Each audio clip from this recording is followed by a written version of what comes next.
local organization is on a mission to promote menstrual equity by ensuring that everyone has access to menstrual products. The Period Collective believes menstrual equity is a basic human right, and they are committed to doing everything in their power to make it a reality. Lisa M. Barnes joins us with more. Lisa, thanks for being here. Well, thanks for inviting us. Yeah. So we talk about period equity. Can you just talk about what that means? I feel like this is a bigger issue than we really give credit to. Yeah, period poverty is really very simplistically inadequate access to period products and education. We at the Period Collective believe that individuals who period should do so with dignity and in privacy. And unfortunately, today, that's not always the case. And inadequate access to hygiene products. I mean, how can that affect a person's life? Good question. It can affect it psychologically, physically, and from a hygiene perspective. Let me run through a couple of examples that we've seen. You're a mom, right? And you have a job. As all moms know, when you period, it's 5 to 7 days a month, 12 times a year. If you don't have product to properly protect you, you have one of two choices. You can either improvise with a sock or a newspaper or tissue paper, or you can decide that you're not able to go to work. Same for a student. You're not able to go to school. That impacts you financially, right? And so we're passionate, really, about providing products for a basic human need, right? And if anyone watching this may be thinking right now, like, oh, just go to the store and buy something. Obviously, that's not an option for everybody. One of these stats baffled me. It's 1 in 4 girls miss school. Yes, yes. That is unbelievable. Absolutely. And when you talk about missing school, right, as a young child, you could potentially be missing tests. You could be missing curriculum. You could, unfortunately, right, not qualify for some of those higher level courses. It just goes on and on and on and on.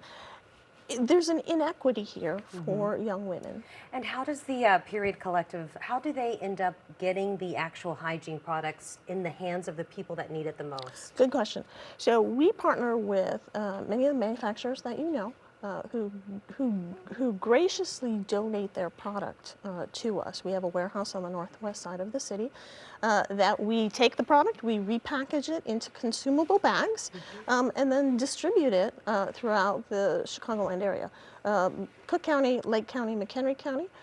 Last year we distributed over 600,000 units to individuals, 2.6 million since our inception. Oh, wow. And not only that, but you guys are working on the legislature side of things as well. A lot of big things have recently passed to help this situation. We absolutely are. We are so very lucky to live in a state that is hugely supportive of our mission and of eradicating period poverty up to our governor. You've shown pictures of State Representative Gonzalez, who's been a huge supporter of ours, distributing product not only to his area, but just recently he has stepped forward to distribute the product to the recently relocated migrants in the Chicagoland area. That's ginormous. There's other legislation that we have been very excited about passing and in some cases been a part of. The tampon tax was a really big one. Let's eradicate the tax on a product that many people can't afford. Legislation also has been passed to require these products in middle schools and high schools free of charge to students so that at least they can get product while they're at school. In addition, there's recent legislation that has passed that have allowed these products to be purchased with SNAP programs. We're also on the federal side reviewing language for some upcoming really exciting bills that hopefully will pass at the federal level. Well, thank you so much. Keep up the good work for you and everybody there at the board. An all-volunteer organization. All-volunteer organization. And a very small group of people. It's Very really incredible. For more information on how you can get involved, just head to theperiodcollective.org or find them on Instagram and Facebook at the Period Coll, C-O-L-L.